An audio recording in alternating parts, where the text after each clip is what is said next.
서학개미가 이틀 동안 팔던 SOXL을 오늘 다시 가장 많이 샀습니다. 추정 수익률은 이미 194.79%인데 순유출이 순매수 1위로 완전히 반전됐습니다.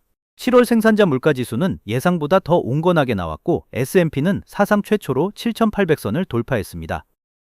어젯밤을 세 가지 방아쇠로 정리해 보겠습니다. 첫째, 7월 PPI가 헤드라인 0%로 예상치 0.2%보다 더 온건하게 나왔습니다. 둘째, 통신 서비스가 어제 1등에서 오늘 꼴찌로 완전히 반전됐습니다. PPI 0%, 예상치 0.2%를 밑돈 온건한 물가, CPI에 이은 두 번째 서프라이즈입니다. 셋째, SOXL 순유출이 이틀 연속 확대되다 오늘은 순매수 1위로 반전됐습니다. 추정 수익률이 이미 194%인데도 서학개미는 다시 사는 쪽을 택했습니다.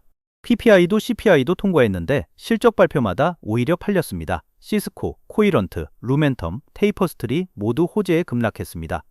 좋은 실적인데 왜 주가는 떨어졌을까요? 오늘의 심층 분석입니다. 시스코는 매출 173억 달러, EPS 1.22달러로 모두 컨센서스를 상회하고 FY27 가이던스까지 크게 상향했는데 비갭 매출 총이익률이 66.3%로 전년 68.4%보다 압축됐습니다. 시장은 AI 하드웨어 믹스 전환에 따른 마진 희석을 실적 호조보다 더 크게 반영했고 연초 대비 63% 급등한 밸류에이션 부담이 방아쇠가 됐습니다. 같은 패턴이 전날 서프라이즈를 냈던 코이런트, 루멘텀, 오늘 발표한 테이퍼스트리까지 하루에 4건이나 반복됐습니다.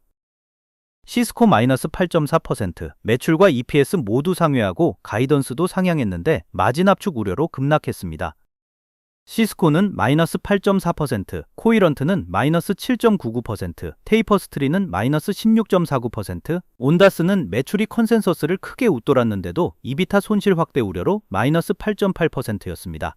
모두 실적 자체는 나쁘지 않았는데 가이던스 디테일이나 마진 관련 우려 하나가 주가를 끌어내린 공통점이 있습니다.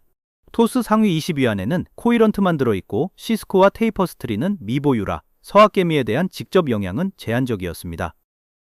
지표를 정리해 보겠습니다. S&P 500은 7,798.99, 0.65% 올랐고 사상 최초로 7,800선을 돌파했습니다. 나스닥은 0.81%, 다우존스는 0.13% 올랐습니다. VIX는 14.63, 소폭 반등했지만 여전히 초저 위험 구간입니다. VIX 14.63, 소폭 반등했지만 여전히 안정권, 그런데 공포 탐욕 지수는 66까지 올라 탐욕 구간에 들어섰습니다. 금은 마이너스 1.47%, 원유는 마이너스 1.78%, 달러도 소폭 하락했습니다. 안전자산까지 팔리는 전형적인 리스크온 신호였습니다. 어젯밤 흐름을 시간순으로 짚어보겠습니다. 오전 발표된 7월 PPI가 헤드라인 0%로 컨센서스를 큰 폭으로 밑돌면서 CPI에 이은 두 번째 물가 서프라이즈에 시장은 안도감으로 출발했습니다. S&P는 장중 사상 최초로 7,800선을 넘어섰고 2년물 국채 수익률은 6베이시스 포인트 하락했습니다. SOXL 플러스 1,836억 원, 이틀간의 대규모 순유출이 오늘은 순매수 1위로 반전됐습니다. 오후로 갈수록 시스코, 코이런트, 루멘텀 등 실적 발표 종목들이 호조에도 잇따라 급락했습니다. 테이퍼스트리도 EPS는 비트했지만 가이던스가 소폭 하회하며 대규모 매도를 맞았고 자금은 반도체보다 소프트웨어로 옮겨갔습니다. 잠깐 K트렌드 US.com을 소개해드리겠습니다. 저희가 직접 만드는 서학백 지수는 2020년 이후 429.55% 상승하며 나스닥 100과 S&P 500을 모두 앞섰습니다. 미국 주식 테마지도와 함께 K트렌드 US.com에서 매일 무료로 확인하실 수 있습니다. 이제 28개 섹터를 살펴보겠습니다. 오늘은 클라우드 SaaS가 5.65%로 1등이었고 핀테크가 3.81%, 사이버 보안이 2.55%로 뒤를 이었습니다. 클라우드 SaaS는 전날 마이너스 0.95%였다가 하루 만에 완전히 반전된 겁니다. 반면 통신 서비스는 마이너스 1.99%로 꼴찌였는데 어제 2.59%로 1등이었던 걸 생각하면 순위가 완전히 뒤집힌 겁니다. 28개 섹터 중 17개가 상승해 어제 18개보다는 소폭 줄었지만 여전히 절반을 넘습니다.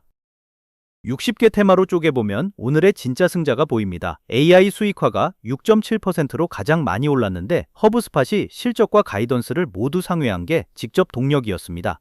데이터 프라이버시는 6.63%로 베라인트가 9.28% 오르며 사이버 보안 섹터 강세와 동조했고 디지털 금융은 어드엔의 매출 서프라이즈의 6.14%였습니다. 클라우드 SaaS 섹터 하나로 뭉뚱그려지면 이런 개별 테마의 차이는 전혀 보이지 않습니다. 허브스팟 플러스 14.46%, 2차 분기 EPS와 매출 모두 어닝비트, 가이던스도 상향했습니다. 반면 테이퍼스트리 여파로 미래소비 럭셔리 테마는 마이너스 3.44%, 마이크로 LED는 코이런트와 루멘텀의 되돌림으로 마이너스 3.55%였습니다. 클라우드 SaaS 섹터 하나로는 이런 개별 서프라이즈가 전혀 안 보입니다. 오늘 장을 흔든 종목들을 자세히 보겠습니다. 어드에는 상반기 순매출이 전년 대비 21% 성장하며 13억 유로를 기록, 16.52% 올랐고 연간 매출 성장 가이던스도 상향했습니다.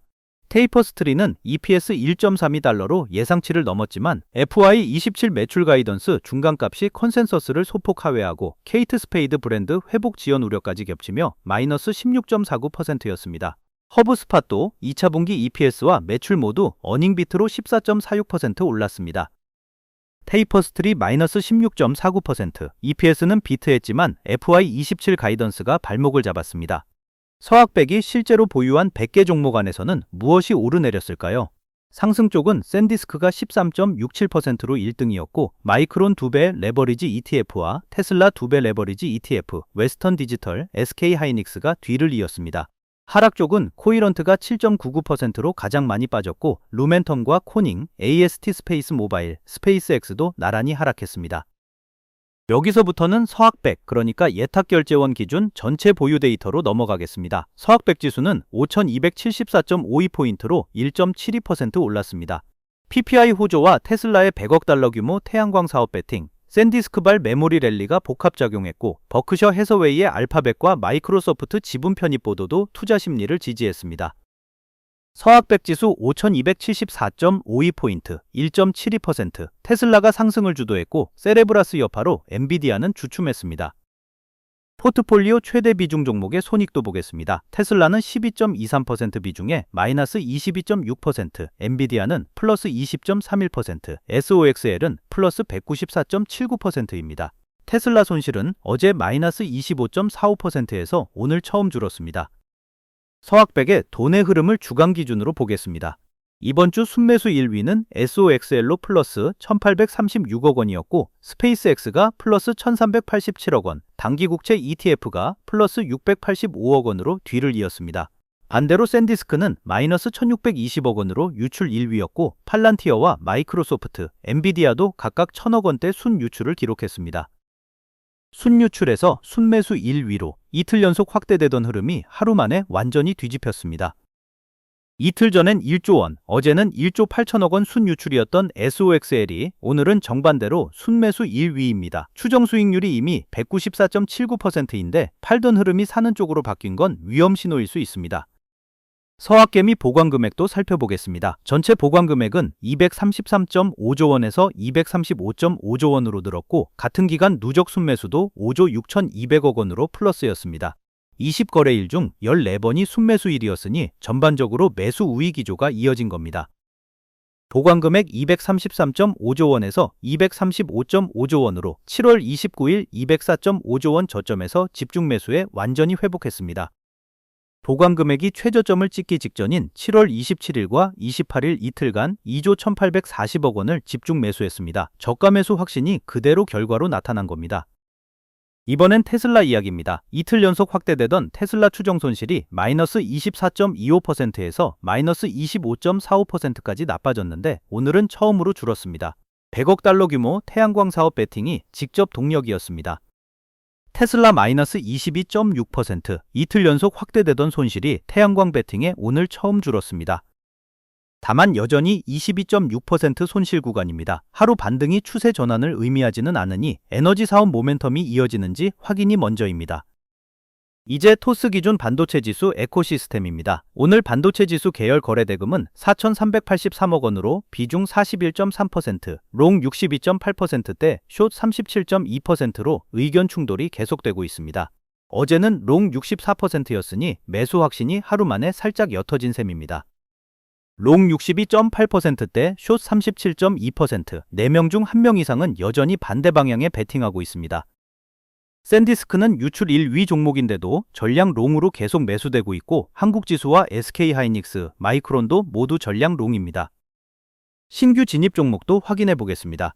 큐리어시티 스트림이 17위 151억 원으로 새로 들어왔는데 2차 분기 EPS가 예상치를 크게 웃돌며 AI 데이터 라이선싱 매출이 48% 급증한 게 실제 촉매였습니다. 총이익률도 53%에서 73%로 뛰며 구조적 전환 스토리로 볼 수 있습니다. 인투이티브 머신스도 16위로 신규 진입했는데 EPS는 예상보다 크게 미스했지만 사상 최대 분기 매출과 신규 계약 확대라는 강세 요인이 동시에 있어 단기 저가 매수가 유입된 것으로 보입니다. 오늘 하루를 종합 판결해 보겠습니다. 핵심 발견 3가지입니다. PPI가 컨센서스보다 온건하게 나오며 S&P가 사상 최초로 7,800선을 돌파했고 이틀 연속 확대되던 SOXL 순유출이 순매수 1위로 반전됐으며 시스코와 코이런트, 루멘텀, 테이퍼스트리 모두 호재에 팔렸습니다. 서학개미는 이틀간의 매도 전략을 뒤집고 다시 SOXL을 가장 많이 샀습니다. 방향은 맞았을 수 있지만 이미 크게 오른 자산에 다시 베팅하는 건 위험 신호이기도 합니다. SOXL 순유출에서 순매수 1위로 판단은 맞았을 수 있는데 위험은 더 커졌습니다. 오늘 밤 이벤트 캘린더입니다. 최우선 변수는 어플라이드 머티리얼즈 실적으로 컨센서스 매출 90억 달러에 EPS 3.38달러입니다. 연초 이후 108% 랠리한 상태라 밸류에이션 부담이 큽니다. 두 번째 변수는 소매 판매와 근원 소매 판매, 세 번째는 미시간대 소비자 심리와 인플레이션 기대치 잠정치입니다. 모두 오늘 밤 9시 반과 11시 사이에 발표됩니다. 베이스 시나리오는 소매 판매가 컨센서스에 부합하고 어플라이드 머티리얼즈가 무난한 실적을 내는 경우로 PPI발 안도 랠리가 연장될 전망이지만 실적 반응은 여전히 호재의 팔자 패턴이 반복될 수 있습니다. 반대로 소매 판매가 예상보다 낮고 어플라이드 머티리얼즈가 어닝비트하면 9월 금리 동결 기대가 강화되며 반도체 장비주 중심의 재상승이 가능합니다. 어플라이드 머티리얼즈는 최근 5분기 연속 어닝비트를 기록 중이라 이번에도 비트할 가능성 자체는 낮지 않습니다. 오늘 밤 어플라이드 머티리얼즈 실적과 소매 판매, PPI 다음은 실적과 소비 두 관문이 동시에 열립니다. 반대로 소매 판매가 예상보다 강하게 나오거나 어플라이드 머티리얼즈 가이던스가 밸류에이션 부담에 못 미친다면 물가 안도감이 되돌려지며 반도체 장비주 차익 실현 압력이 커질 수 있습니다. PPI와 CPI는 통과했지만 오늘 밤은 실적과 소비라는 서로 다른 두 관문이 동시에 열립니다. SOXL 추정 수익률이 이미 194.79%인 상태에서 다시 순매수로 돌아선 것은 좋은 판단일 수도 있지만 이미 크게 오른 자산에 대한 과신일 수도 있습니다. 추가 매수 전에 원래 투자 목적과 리스크 허용 범위를 다시 점검해 보시길 권합니다. 오르는 종목을 계속 파는 것과 이미 194% 오른 종목을 다시 사는 것, 어느 쪽이 더 큰 위험일지 여러분의 생각도 댓글로 남겨주세요. 본 콘텐츠는 투자 참고용 정보 제공을 목적으로 하며 특정 종목의 매수나 매도를 권유하지 않습니다. 투자 판단과 그 결과에 대한 책임은 투자자 본인에게 있습니다. 다음 영상에서 다시 만나요. K트렌드 US였습니다.